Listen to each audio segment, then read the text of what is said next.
Let's talk about the new bodies that God is going to give to us, all right? Paul says this, 1 Corinthians 15, the body that is sown is perishable. The one that dies, it's perishable. It is raised imperishable. It is sown in dishonor. If you've ever seen anybody die, it's not a pretty sight. But it is raised in glory. It is sown in weakness. We can already feel as we're growing older, the fact is we're getting weaker. When you get to death, you can hardly do anything. You can hardly breathe. But it's raised in power. It is sown a natural body. Paul says it's going to be raised a spiritual body. If there is a natural body, there is also a spiritual body. And he uses Jesus' resurrected body as our model. Explain what this new body is going to be like. Well, we can look at Jesus' body because he's called the first fruits from the dead. We're told that we will be like him when we see him as he is. And what that means is that we can look at Jesus' resurrection body and determine from it some things about our resurrection bodies.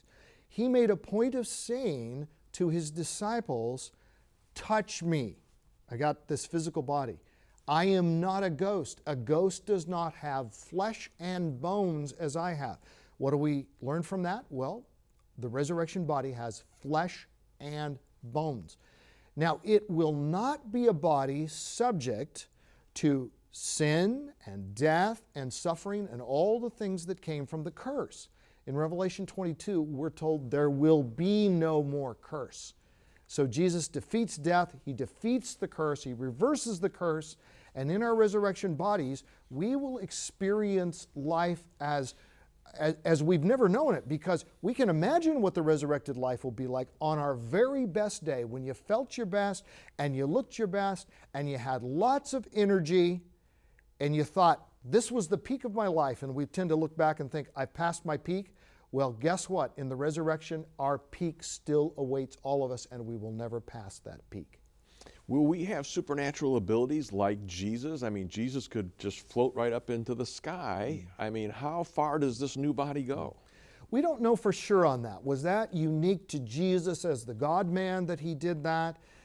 But we do know that certainly these bodies will be at maximum capacity, and they'll be in a better form than they ever have been.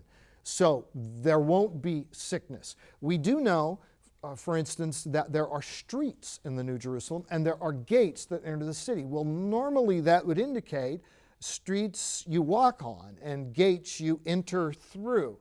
So probably not everybody flying around all the time, and roads that could be vehicles, it could be horse and carriage, it could be all kinds of things. There's certainly no reason to believe there won't be technology, but certainly our bodies will experience what our bodies experience now, but without the curse, without sin in the world. We won't be angels though, will we? No, a lot of people have this misconception. When you die, you become an angel, and my friend or my mother or my child who died is now kind of watching over me as my guardian angel. Now, human beings are human beings created in the image of God. Angels are angels. The two are completely different.